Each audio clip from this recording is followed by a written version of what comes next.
ऐसा है कि आप लोगों की चर्चा में आया हो या नहीं आया हो, पार्टी की चर्चा में ठेठ ऊपर तक था। ये बात निश्चित रूप से उनके कद के मुकाबले में नहीं हो, लेकिन मैं प्रयास करूंगा कि मुझे जो उत्तरदायित्व दिया है उनके सपनों को साकार करने में 100% पूरा करने के लिए सदैव तत्पर। घूर विरोधी ये शब्द अखबारों द्वारा प्रेस का पैदा किया हुआ होता है। हम दोनों इतने नजदीक इतने वर्षों तक रहे, जब आप घोर विरोधी मानते तब भी हम एक साथ खाना खाते थे। कि जैसा कि आपने देखा कि पिछले 3 वर्षों के अंदर एलिवेटेड रोड जिसकी फाइल जिंदा दफन हो गई थी, जिंदा दफन होके उसके ऊपर प्लास्टर हो गया था। मैंने उस फाइल को जिंदी की। फिर ट्रैफिक के अंदर जिस तरह से सूरत पोल चौराया, दिल्ली गेट चौराया, बस स्टैंड जो भीड़ भाड़ का रहता है, और जब परीक्षाएं अगर होती है तो 50,000 लोग आते हैं तो उदयपुर के अंदर मोटरसाइकिल भी निकलना मुश्किल हो जाता है। और इसकी उच्च लेवल पर कोई कमेटी बनाकर सभी विभागों से तालमेल बनाकर अगर वापस इक्विजिशन करके लेनी पड़ी तो इस उदयपुर के शहर की सभी पहाड़ियों को वापस सुरक्षित किया जाएगा। और 400 करोड़ सरकार के पड़े हैं, स्वीकृत है, हम 215 करोड़ में जो लिस्ट आई है उसमें कहीं ना कहीं चौंकाया गया है। नहीं आया था अब तक, चर्चा में जो नाम नहीं आया था अब एकदम से टिकट में सामने आया है, क्या कहेंगे इसके ऊपर? ऐसा है कि आप लोगों की चर्चा में आया हो या नहीं आया हो, पार्टी की चर्चा में ठेठ ऊपर तक था। और हमारे यहाँ पार्टी हमेशा आप नया ही चमत्कार देखते हैं, उसी का ये भाग है। 3 बार आप शहर जिलाध्यक्ष रहे हैं, 3 बार देहात जिलाध्यक्ष रहे हैं, हाँ। 1 बार उप जिला प्रमुख रहे हैं। अब ये जो नई जिम्मेदारी मिलने जा रही है जी, किस तरह से इसको आगे बढ़ाएंगे आप? ऐसा है कि इस उदयपुर शहर का गौरव विश्व के मानचित्र पर है। जी। मोहनलाल जी सुखाड़िया, भानु कुमार जी शास्त्री, सुंदर सिंह जी भंडारी, गुलाब चंद जी कटारिया, शिव किशोर जी सनाडे जैसे व्यक्तियों ने उदयपुर का नेतृत्व किया। ये बात निश्चित रूप से उनके कद के मुकाबले में नहीं हो, लेकिन मैं प्रयास करूंगा कि मुझे जो उत्तरदायित्व दिया है उनके सपनों को साकार करने में 100% पूरा करने के लिए सदैव तत्पर। गुलाब चंद जी कटारिया के धुर विरोधी कहीं ना कहीं आपको माना जाता रहा है, अब उनके जाने के बाद आपको ये जो जिम्मेदारी मिलेगी, ऐसा है, क्या लगता है? गुड बात ऐसा है, और मेरी बात सुनिए, ऐसा है कि आप घूर विरोधी ये शब्द अखबारों द्वारा प्रेस का पैदा किया हुआ होता है। हम दोनों इतने नजदीक इतने वर्षों तक रहे, जब आप घोर विरोधी मानते तब भी हम एक साथ खाना खाते थे। हम कौन सा मतभेद होना राजनीति की इतनी बड़ी पार्टी में स्वाभाविक प्रक्रिया का भाग है, इसमें कोई नई बात नहीं है। अब वो मान लो किसी बात पे मैं कोई विचार अपना रख दूं, ये कोई विचार रख दे, ये कोई रख दे, तो ये घोर विरोधी की परिभाषा में नहीं आता है।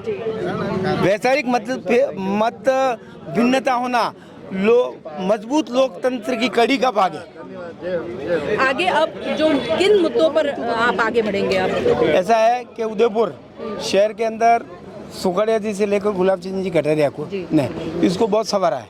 निश्चित रूप से काफ़ी कुछ किया गया, लेकिन मुझे 3 बातें ऐसी जरूर लगती है मेरे मन में कि जैसा कि आपने देखा कि पिछले 3 वर्षों के अंदर एलिवेटेड रोड जिसकी फाइल जिंदा दफन हो गई थी, जिंदा दफन होके उसके ऊपर प्लास्टर हो गया था। मैंने उस फाइल को जिंदी करके उसको सैंक्शन की स्थिति पर लाया। 400 करोड़ की पहले PPR बनी थी, अभी 214 करोड़ की बनी है। वो पहले 2.25 किलोमीटर थी, अभी 2.6 किलोमीटर है। अब रेलवे स्टेशन से चालू होकर कलेक्ट्रेट निवास तक होगी, पहले कलेक्ट्रेट तक थी। तो पहली तो आधी राशि के अंदर ये एलिवेटेड रोड बनेगा। अब DPR बन चुकी है। DPR जिस दिन ये क्या नाम ये खत्म होगी आचार संहिता, उसी दिन टेंडर लगेगा। और टेंडर जैसे ही खत्म ये आचार संहिता खत्म होते ही और सैंक्शन की ओर बढ़ेगी। और कोर्ट के अंदर उन्होंने कहा कि भाई हमसे खाली स्वीकृति लेना, आप नया उसमें कुछ खामियां थी, उसके बाद पहला काम तो ये होगा। दूसरा काम उदयपुर के चारों तरफ जितनी खूबसूरती झीलों की, हाँ झीलों की, पहला इससे उदयपुर शहर का एलिवेटेड रोड बन जाने से काफ़ी ट्रैफिक के अंदर जिस तरह से सूरत पोल चौराया, दिल्ली गेट चौराया, बस स्टैंड जो भीड़ भाड़ का रहता है, और जब परीक्षाएं अगर होती है तो 50,000 लोग आते हैं तो उदयपुर के अंदर मोटरसाइकिल भी निकालना मुश्किल हो जाता है। तो मेरा अंदाज है निश्चित रूप से 2-3 साल के अंदर इस एलिवेटेड रोड को हमारी सरकार निश्चित रूप से आएगी। केंद्र सरकार पैसा देने को तैयार बैठी है तो उसको पूरा करेंगे। दूसरा, उदयपुर शहर के अंदर जैसा कि आप जितना महत्व इन झीलों का है उतना ही महत्व इन पहाड़ियों का है, इन पहाड़ियों का है। उदयपुर की खूबसूरती बढ़ाने में जितनी झीलों की महत्व भूमिका है उतनी इन पहाड़ियों की खूबसूरती आती है। सारी पहाड़ियाँ किसी न किसी भूमि का धंधा करने वाला की निगाह टिकी हुई है, तो उससे काफ़ी छलनी हुई है। अब इसको कैसे रोका जाए, सरकार से चर्चा करके और इसकी उच्च लेवल पर कोई कमेटी बनाकर सभी विभागों से तालमेल बनाकर अगर वापस इक्विजिशन करके लेनी पड़ी तो इस उदयपुर के शहर की सभी पहाड़ियों को वापस सुरक्षित किया जाएगा। सर, आयड़ की फिर अनदेखी होगी। हाँ, मैं आयड़ का बोल रहा हूँ ना। तीसरी बात यह है कि आयड़ जैसा कि पिछले वर्षों के अंदर कहते थे कि इसको वेनिस बनाएंगे। वेनिस तो मैं कई बार गया हूँ, वेनिस तो प्रकृति ने बनाया है, व्यक्ति ने नहीं या मानव निर्मित नहीं है, वो तो बनना असंभव है। लेकिन अगर इसको अपन साबरमती रिवर फ्रंट जिसके अंदर केवल 6 किलोमीटर लंबी 10 फीट चौड़ी 15 फीट जो भी आवश्यक हो वो फुटपाथ रोड बन जाए दोनों तरफ और पेड़ लग जाए, बैठने का हो जाए तो एक रिंग रोड बन जाएगी 12 किलोमीटर। तो उससे क्या है कि टूरिस्ट का एक बहुत बड़ा, जिस तरह से साबरमती रिवर फ्रंट है उसी तरह का ये डेवलप हो सकता है, ऐसा मैं प्रयास करूंगा।